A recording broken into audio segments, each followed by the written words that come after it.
Hello বন্ধুরা, এখন আমি তিনটে গানের একসাথে রিয়াকশান দেবো। তো প্রথম যে গানটা রিয়াকশান দেবো সেটা হলো অনির্বাণ ভট্টাচার্যের ব্যান্ড হোলিগান এসএমের প্রথম গান মেলার গান। যেই গানটা গেয়েছে হলো অনির্বাণ ভট্টাচার্য, দেবরাজ ভট্টাচার্য সঙ্গে শুভদীপ গুহ, এবং এরাই সুর দিয়েছে অনির্বাণ ভট্টাচার্য, শুভদীপ গুহ এবং দেবরাজ ভট্টাচার্য। লিখেছে হলো অনির্বাণ ভট্টাচার্য এবং এটার স্ক্রিন প্লে এবং ডিরেকশন দিয়েছে হলো ঋদ্ধি সেন। এবং এই গানটা কেমন হলো, সত্যি কথা বলতে শুরুর থেকে এই গানটা একটা কোথাও যেন একটা ক্যাচ করে নেবে অডিয়েন্স হিসাবে। আমাকে কিন্তু বেশ ভালোভাবে প্রথম থেকে অ্যাট্রাক্ট করে নিয়েছে। মজার একটা গান শুরু হয়েছিল, কিন্তু গানটা কিন্তু কোনোভাবেই শুধুমাত্র মজার গান না, এটা কিন্তু আমাদের বাস্তব জীবন এবং বাস্তব জীবনে আমরা কী পরিণতিত হচ্ছি এবং কী অবস্থায় যাচ্ছি তার দিকে কিন্তু উল্লেখ করে একটা মজারভাবে এই গানটাকে কিন্তু শ্যুট করা হয়েছে, যেটা কিন্তু বেশ ভালো লাগবে। এবং এর ডিজাইন ওয়াইজ যেরকমভাবে এইগুলোকে সেটগুলোকে বানানো হয়েছে, গল্পের খাতিরে যেরকমভাবে সেগুলো মানানসই করা হয়েছে, গল্পের গানের কথায় সেগুলো যেভাবে উঠে আসে এবং এই মানুষদের এক্সপ্রেশন দিয়ে সেগুলোকে যেরকমভাবে বোঝানোর চেষ্টা করা হয়েছে এবং তার মাঝখানে যে মজার মুহূর্তগুলোকে যেরকমভাবে তারা এনজয় করেছে এই গানের মধ্যে, আমার কাছে কিন্তু গানটা প্রথম থেকেই শুরুর থেকেই পুরোপুরি এনগেজ হয়ে গেছিলাম এবং পুরোপুরি শেষ করেছি। পুরো গানটা কিন্তু বেশ বড়, প্রায় 6 মিনিটের উপর গান, 6 মিনিট 40 সেকেন্ডের গান, তো ক্রেডিটস নিয়ে।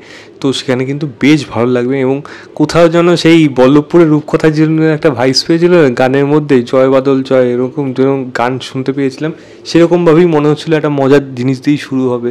এবং গ্রাম বাংলা মেলাকে কেন্দ্র করে এই গানটাকে যেভাবে উঠে এসছে, আমার বিশ্বাস প্রত্যেকটা মানুষ কিন্তু এই গানটাকে রিলেট করতে পারবে। গ্রাম বাংলার মানুষরা বিশেষ করে রিলেট করবে, শহরের মানুষরাও করবে, যারা আমাদের মতো বয়স, যারা মেলাকে সত্যি মেলার মতো করে দেখতো, আজকালকার দিনে মেলার মতো না, সেটা কিন্তু তারা খুব ভালোভাবে এই গানটাকে বুঝতে পারবে এবং তারা ততটাই কিন্তু এনজয় করতে পারবে গানটা। আমার কাছে কিন্তু গানটা বেশ ভালো লেগেছে। আমি এই লিঙ্কটা দিয়ে রাখবো ডিসক্রিপশনে, আপনারা অবশ্যই গিয়ে চেক করবেন। দ্বিতীয় যে গানটার কথা বলবো সেটা হলো সিকান্দার সিনেমার নতুন গান হাম আপকে বিনা, যেখানে এই গানটা গেয়েছে হলো অরিজিৎ সিং, গানের সুর দিয়েছে হলো প্রীতম এবং গানটা লিখেছে হলো সমীর। তো কেমন লাগলো এই গানটা, আমি প্রত্যেকটা দেখেই বলছি। তো এই গানটার মধ্যে না দেখুন ভালো লাগছে, ডেফিনেটলি অরিজিৎ সিংয়ের গলা খুব ভালো লাগবে এবং সেটা প্রীতমের আগে যা মিউজিক দিয়েছিল তার তুলনায় অনেকটা বেটার লাগছে। রশ্মিকা এবং সলমান খানকে ভালো লাগে, রশ্মিকাকে তো প্রিন্সেস লাগছে রীতিমতো এই গানটার মধ্যে। এবং যেহেতু অরিজিৎ সিংয়ের গলা, তাই জন্য গানটা আরও বেশি শুনতে ভালো লাগছে। এবং এই গান যেহেতু এরকম ধরনের রোম্যান্টিক সং, যেরকমভাবে পিকচারেশন, যেরকমভাবে কেমিস্ট্রি, সমস্ত কিছু ওয়ার্ক করার প্রয়োজন, সেগুলো যেরকমভাবে হচ্ছে, দেখতে যতটা ভালো লাগছে, ওই ড্রোনের যে সিনটা সেটা এতটা পাওয়ারফুল, এতটাই ফ্যান্টাসি নিয়ে আসছে গানটার মধ্যে, সেটা কিন্তু খুব ভালো লাগছে। এবং সেখানে এদের দুজনের যে এক্সপ্রেশন সেগুলোও কিন্তু শুনতে ভালো লাগছে। তো এই গানটারও লিঙ্ক আমি ডিসক্রিপশনে দিয়ে রাখবো, আপনারা অবশ্যই গিয়ে দেখবেন। গানটা খুব ছোটোভাবে রিলিজ করেছে, 1 মিনিট 40 সেকেন্ড গান হিসাবে রিলিজ করেছে। এই গান তো ডেফিনেটলি এর থেকে বড় হবে, তো বাকিটা হয়তো গল্পের মধ্যে থাকবে, দেখা যাক সেটা কীরকমভাবে আসে, কীভাবে দেখায়। এবং গানটা কিন্তু আমার কিন্তু বেশ ভালো লাগলো, এটাই জাস্ট বলার ছিল। আপনারা কিন্তু অবশ্যই সেটা আমাকে দেখে জানাবেন। তৃতীয় যেই গানটার কথা বলবো সেটা হলো শাকিব খানের আরও একটা সিনেমা অন্তরাত্মা, যেটা ট্রেলার নিয়ে আমি গতকাল আগে কথা বললাম যেগুলো, সেটার আরেকটা গানটার নাম হলো রাখি যতনের সারাদিন, রাখি যতনের সারাদিন। এই গানটা গেয়েছে হলো সমরজিৎ রয় এবং ন্যান্সি, গানে লেখা হলো সোহানি হোসেন এবং মিউজিক দিয়েছে ইন্দ্রিত দাশগুপ্ত। এবার তো কেমন লাগলো এই গানটা যদি বলেন, দেখুন দুজনের মধ্যে অনস্ক্রিন কেমিস্ট্রি যেরকম লাগছে শাকিব খান এবং দর্শনা মনিকের মধ্যে, সেটা কিন্তু বেশ ভালো লাগছে।